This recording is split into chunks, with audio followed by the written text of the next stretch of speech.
The goal of this worksheet is to take some information from different sheets, different tabs down here, and make a calculation to determine the percentage of tasks completed. And what we have to do is use count A and count if together to kind of weed out some of the data that we don't want to take into account and to find out what has actually been done. We're going to calculate a percentage, and the formula that I'm going to use, there's a few ways we could do this, but the formula I'm going to use is very simple. X divided by Y, then multiply that result by 100, and that gives us the percentage. Of course, if we were going to format it actually as a percentage, then different things that we would do. But for this particular exercise, we're going to go ahead and just use this formula, and you can see the result here. Now I'm going to leave this on the screen, and I'm essentially going to recreate it. Project 1. Let's go ahead and fill that to the right. So this is going to be duplicate information, but I want you to see that we get the same results as we build this. Let's look at the formula again. And in fact, I want to have it on the screen for you. So I'm going to copy that, and we'll just put it down here. Of course, with our apostrophe first, so that it actually displays. That is our magical formula. That formula, it calculates exactly what we're looking for. And let's go ahead and break it down into its smaller components. I'm going to use a space bar here to break things up so that hopefully it's a little bit easier to understand. I realize with all these parentheses, sometimes things can get a little confusing. So we're going to go ahead and break it up. And I might have to make it, well, let's move it over here. Yeah, that helps. Okay, so what we have got is, and I'll go ahead and go into pen mode here so that I can maybe draw attention to specific areas. We know that this is one result right here. Okay. That goes to the kin spreadsheet, that specific range, and it's going to tell us how many of those cells are not blank, are not empty.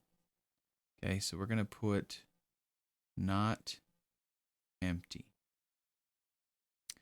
Now, this one over here, this is going to tell us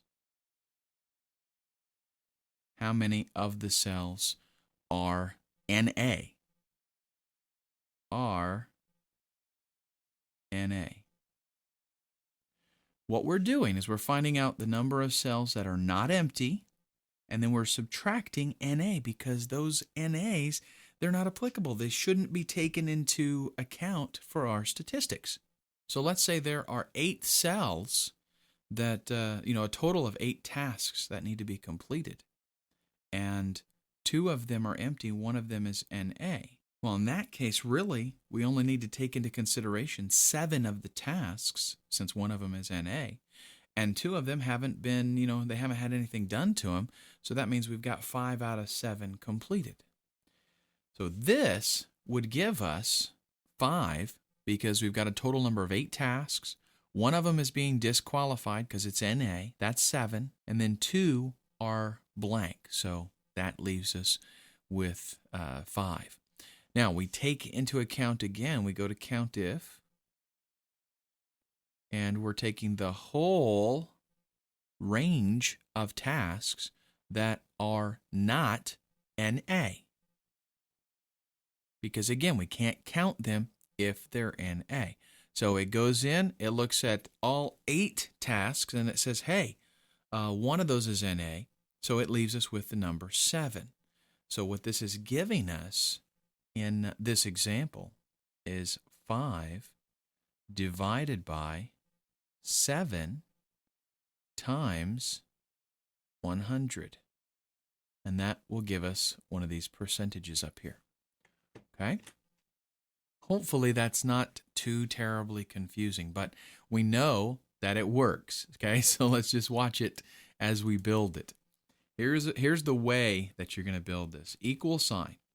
And granted, all these parentheses and stuff like that sometimes when you build a formula like this, especially a complex one, you might add those formulas later on. So I'm going to do this just as we would build it, and you'll see, the whole process, not just a finished formula that I already know.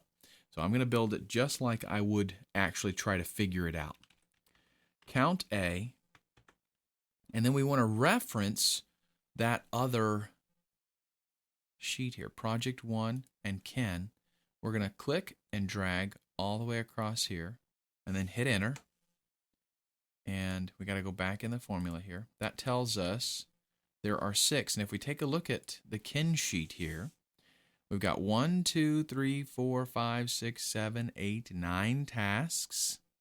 And 1, 2, 3, 4, 5, 6 of them, we have to count the NA for right now, 6 of them are not blank, and that's why we get the number 6 here. Okay, so what we have to do next is subtract any of those, legitimate non-blank values that are NA, because NA, we don't want to include them. So we're going to go ahead and subtract count if. We'll head back over, and we're going to do the same range. Right? Hit Enter.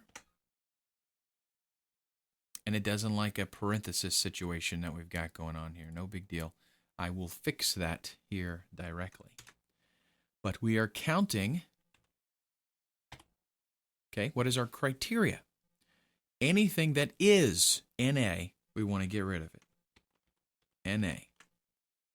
All right, so we go through the range, do count A, anything non-zero, but then we want to go through that same range and subtract anything that is NA. So we should get a number 5 here. Yep, there we go. Now we want to take that whole thing and we want to divide it by the number of cells that, again, are not NA.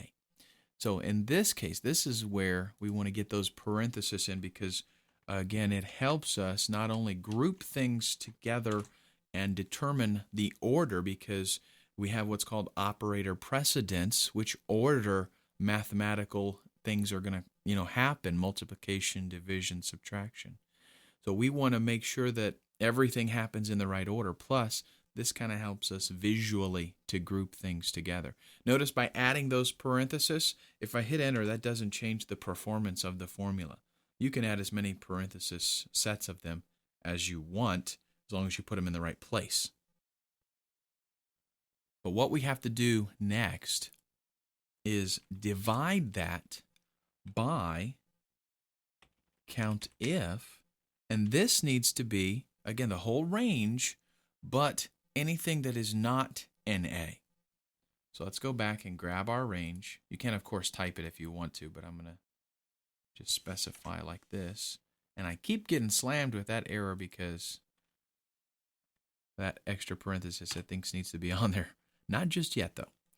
And double quote, not equal, that's the less than and greater than signs together, not equal to NA with an asterisk on either end, and then double quotes to close that off, and our closing parenthesis.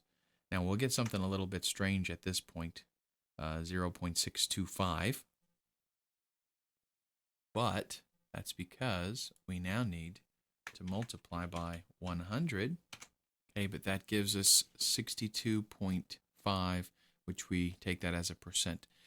Now let me show you how I fixed this so that same formula, when you type something as complicated as this, you don't want to have to keep retyping it.